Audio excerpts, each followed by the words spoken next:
Saudações, investidor! Tudo bem com você? No vídeo de hoje, a gente vai falar sobre qual que é o melhor FOF para se investir no momento atual. Mas antes de tudo, vale só lembrar que geralmente a gente faz vídeos aqui no canal com Facecam. Infelizmente, esse daqui não vai dar para ser com Facecam, porque eu realmente não tô com tempo assim. Faculdade tá me comendo vivo, mas enfim. Basicamente, no vídeo de hoje, a gente vai comparar o BCFF com o KISO 11 e vamos tentar determinar qual deles é o melhor FOF. Mas antes de tudo, vamos só explicar um pouquinho melhor o que é um FOF. Um FOF, ele é uma sigla que vem de Fund of Fundings, ou fundo de fundos, traduzindo do inglês. Basicamente, ele é um fundo imobiliário que compra cotas de outros fundos imobiliários de modo a formar uma carteira diversificada e tem a tendência de buscar superar a média do mercado. Então, basicamente, um FOF ele é uma mistura de FIIs, tanto de tijolo, tanto de papel, que a gestora desse FOF acha interessante. E aqui, antes de tudo, é só interessante destacar sobre como que é calculado o valor patrimonial de um FOF. Basicamente, ele é a somatória do valor de mercado das cotas que ele possui. Então, por exemplo, se a gente for pegar, por exemplo, o BCFF, que está com P sobre VP de 0,91, se você simplesmente comprar as mesmas cotas que o BCFF tem em carteira, nas mesmas proporções, você vai estar pagando 9% mais barato comprando o BCFF do que comprando os fundos separadamente, porque o valor patrimonial dos FOFs ele é em decorrência do valor de mercado, ou seja, da cotação das cotas dos fundos que eles possuem em carteira. Então, se na bolsa de valores a cota desses fundos cai, o valor patrimonial do FOF também cai. Da mesma forma que quando esses fundos se valorizam e o preço sobe, o valor patrimonial do FOF também sobe. Então, na verdade, atualmente existe um duplo desconto nos FOFs. Os fundos imobiliários estão sendo negociados abaixo do seu valor patrimonial e os FOFs estão sendo negociados também abaixo do seu valor patrimonial, o que dá um desconto maior ainda. Isso que faz os FOFs, no momento atual, estarem extremamente interessantes para o investimento.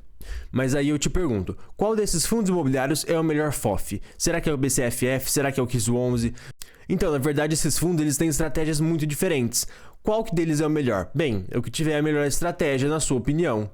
Então agora a gente vai falar sobre a estratégia de cada um deles e sobre qual deles pode ser o melhor investimento para o momento atual. Mas se você estiver gostando do vídeo, eu vou pedir para você se inscrever no canal para ficar por dentro dos próximos vídeos. E se você já for inscrito aqui do canal, eu vou pedir para você deixar o like para ajudar na divulgação do vídeo.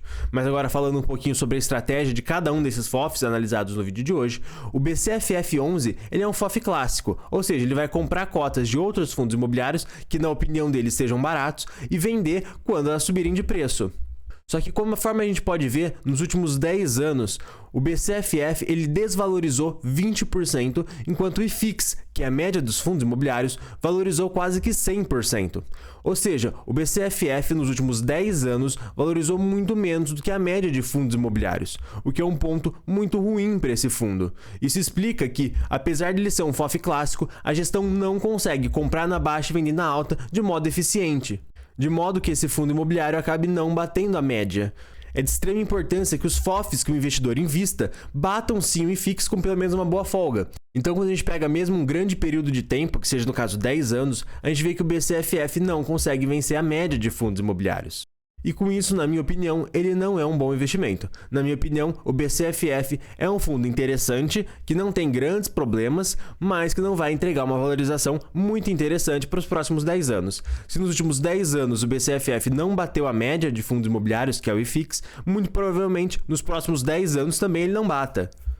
O que, na minha opinião, faz com que ele não seja um bom investimento.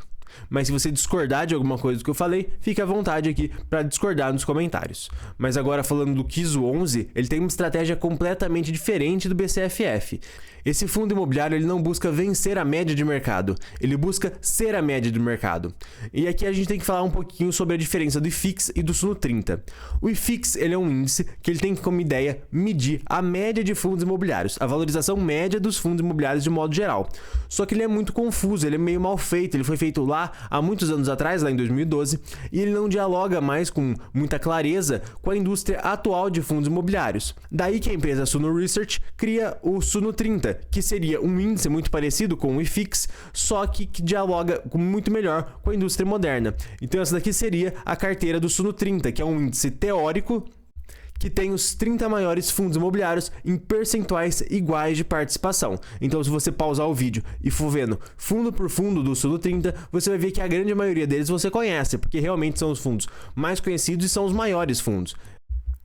E essa daqui é a carteira do Kizu 11. Você pode reparar que ela é muito similar à do Suno 30, só que ele faz algumas arbitragens muito pequenas que garante ao Kizu 11 uma certa vantagem.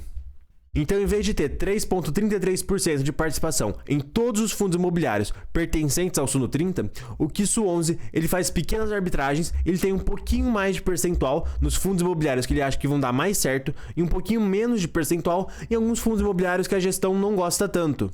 E ao contrário do BCFF, que precisa gerar rendimento extra com venda de fundos imobiliários o tempo todo, o Kizu 11 não. Na verdade, o Kizu 11 ele só vai fazer essa arbitragem quando ele tiver muita certeza do que ele está fazendo. Quando ele perceber que realmente está sendo um dos melhores momentos para ele fazer esse tipo de arbitragem, para ele comprar um pouco mais de um fundo e vender um pouco mais do outro. Então, conforme a gente pode ver aqui, desde a criação do Kizu 11, ele já tem uma boa diferença de valorização em referência ao Suno 30 e ao IFIX, como a gente pode ver no gráfico. Isso por conta de algumas arbitragens que ele faz, mas novamente destacando, como ele faz pequenas arbitragens, ele consegue render um pouquinho acima da média, mas também não tanto. Então não é uma coisa gigantescamente incrível que vai render muito acima da média de fundos imobiliários, mas geralmente uma emissão aqui, uma coisa que ele faz ali, ele consegue flipar, ele consegue gerar um alfa, o que é um ponto muito interessante para o investidor. Então o Kizu 11 ele tem uma estratégia muito diferente dos outros FOFs, porque ele se comporta mais como um ETF do que como um FOF, e obviamente ele se encontra aí no meio do caminho entre um e outro. E na minha opinião, você comprar o Kizu 11 abaixo do VP, como ele vem sendo negociado atualmente, ele é uma oportunidade muito clara de que você está fazendo um bom negócio. Mas se você quiser saber mais sobre o Kizu 11, eu vou estar recomendando um vídeo aqui na tela. E se você for novo aqui no canal, eu vou pedir para você se inscrever para ficar por dentro dos próximos vídeos. Gente, muito obrigado a todos e até mais.